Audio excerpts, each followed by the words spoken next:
21 ECE 212T Control Systems Theory and Applications Unit 3 Part 2 Plotting the Root Locus. Root Locus. Root locus is a graphical method used to study how the roots of the system's characteristic equation change as a parameter like the gain k varies. It helps analyze the stability of the system and design controllers effectively. The purpose of root locus is to determine system stability, design controllers, and understand how pole positions influence the system behavior, such as damping and oscillations. Its applications include control system design, stability analysis, and performance tuning to meet desired specifications. Root locus offers several advantages. It provides a visual representation of the system dynamics. It is applicable to higher order systems and gives an intuitive understanding of stability and performance. So the root locus is an essential tool for control engineers to design, analyze, and improve system efficiently. The basic rules for constructing the root locus. The root locus always starts at poles of the system and ends at the zeros. The number of branches in the root locus is equal to the number of poles in the system. The root locus is symmetric about the real axis. Segments of the root locus exist on the real axis where there is an odd number of poles and zeros to the right of the segment. Branches that go to infinity follow asymptotes which indicate their direction.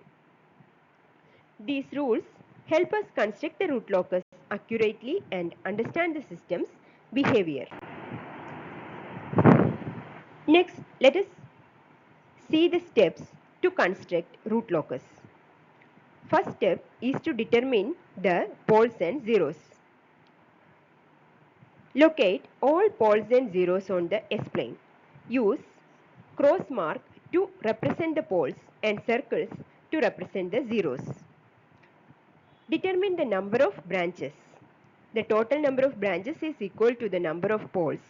If there are more number of poles than zeros, some branches extend to infinity following asymptotes. Determine the segments on the real axis. On the real axis, the root locus exists only in the regions where there is an odd number of poles and zeros to the right. Next step is to find the asymptotes of the root locus. When there are more poles than zeros, that is P is greater than Z, the number of asymptotes is A is equal to P minus Z. These asymptotes show the direction of branches going to infinity. So to calculate the asymptote angles, theta k is equal to 2k plus 1 into 180 degree divided by A. Here k is equal to 0, 1, 2, 3, etc. A minus Z, where A is the difference between number of poles and number of zeros. To calculate the asymptote centroid, sigma A is equal to sum of poles minus sum of zeros divided by P minus Z. Next step is to find the breakaway and break-in points. The breakaway and break-in points can be found out by solving dk by ds is equal to 0.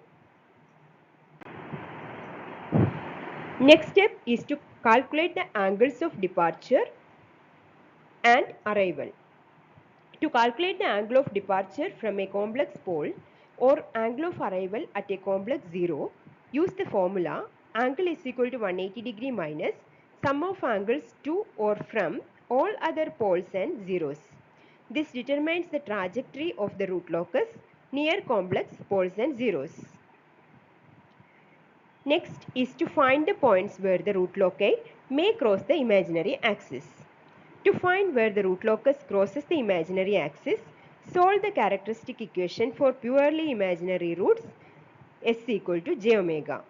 We can use either Root-Hurwitz criterion or direct substitution to identify the crossing points. After completing all these steps, we can Sketch the root locus. Use the calculated poles, zeros, asymptotes, angles and crossing point to accurately sketch the root locus, showing the system's behavior as the gain varies. Next we are going to see an example problem. Sketch the root locus of the system with the open loop transfer function g of s equal to k by s into s plus 2 into s plus 4. So the first step is to determine the poles and zeros. The system has poles at s equal to 0, s equal to minus 2 and s equal to minus 4, and there are no finite zeros. Since there are more poles than zeros, 3 root locus branches extends to infinity. Next, we can mark the poles and zeros on the S-plane. So we can mark the cross marks for s equal to 0, minus 2 and minus 4 on the real axis. Next we are going to find out the real axis segments. The root locus exists on the real axis in regions where the total number of poles and zeros to the right of the point is odd. Between s equal to 0 and s equal to minus 2, root locus exists. And between minus 2 to minus 4 also, there is an odd number of poles and zeros, so their root locus exists. The left of s equal to minus 4, we have an even number of poles and zeros, so there won't be any root locus. Next we need to find out the asymptotes. So to find out the asymptotes, first we can calculate the A, that is number of asymptotes, A equal to number of poles minus number of zeros. That is, in this problem, number of poles equal to 3 and zeros equal to 0. So 3 minus 0, which is equal to 3. Next, apply the equation for centroid of asymptotes. So sigma A equal to sum of poles minus sum of zeros by P minus Z. And we can get 0 plus minus 2 plus minus 4 divided by 3, which is equal to minus 2. Asymptotes angle theta k will be equal to 2k plus 1 into 180 degree by A.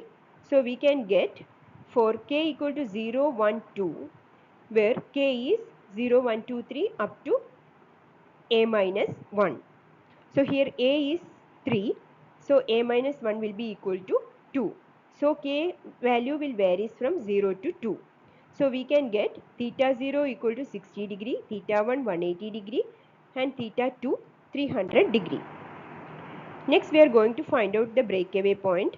To find out the breakaway point, first we need to find out the closed loop transfer function. So from this problem, the closed loop transfer function for this unity feedback system is given as k by s into s plus 2 into s plus 4 divided by 1 plus k by s into s plus 2 into s plus 4. This equation is using to find out the closed loop transfer function of a unity feedback transfer function, which is given by g of s divided by 1 plus h of s into g of s. So here h of s is equal to 1 as the system is unity feedback. So we can get g of s is k by s into s plus 2 into s plus 4. So we can get the closed loop transfer function as c of s by r of s equal to k by s into s plus 2 into s plus 4 divided by 1 plus k by s into s plus 2 into s plus 4, which is equal to k by s into s plus 2 into s plus 4 plus k. So the characteristic equation is s into s plus 2 into s plus 4 plus k, which is equal to 0. So by simplifying this equation, we can get s cube plus 6s square plus 8s plus k is equal to 0. So from this equation, k is equal to minus of s cube plus 6s square plus 8s. So from this equation, we can find out dk by ds equal to minus of 3s square plus 12s plus 8. Next put dk by ds equal to 0. So by solving this equation, we can get s equal to minus 0.845 or minus 3.15. Now check the value of k. So by substituting s equal to minus 0.845, k is equal to 3.08. So here k is real and positive. And when s equal to minus 3.154, k is equal to minus 3.08. So in this case, k is negative. So since k is positive for s equal to minus 0.845, it is the actual breakaway point. So we can consider minus 0.845 as the actual breakaway point, as we are getting k value as positive and real by substituting s equal to minus 0.845. Next we are going to find out the crossing point on the imaginary axis. So our characteristic equation is s cube plus 6s square plus 8s plus k equal to 0. Now substitute s equal to j omega. So the equation will be j omega the whole cube plus 6 into j omega the whole square plus 8 into j omega plus k equal to 0. By expanding and separating the real part and imaginary part, we can get the real part as minus 6 omega square plus k equal to 0. So k equal to 6 omega square. The imaginary part is minus omega cube plus 8 omega is equal to 0. So omega into omega square minus 8 equal to 0. So we can get omega is equal to plus or minus root of 8. So substitute omega is equal to root of 8 into the real part equation to find k. So we can get the k value as 48. So the system crosses the imaginary axis at approximately plus or minus root of 8, that is equal to plus or minus 2.83. Next we need to find out the departure and arrival angles. No complex poles or zeros, so we don't need to calculate the departure and arrival angles. So after finding all these values, we can plot the root locus as shown in the figure. So here we are taking the y-axis as imaginary axis and x-axis as real axis, and we are marking the poles and we are marking the crossing points of 2.83 plus or minus 2.83, and we can see the root locus in the blue color. Thank you.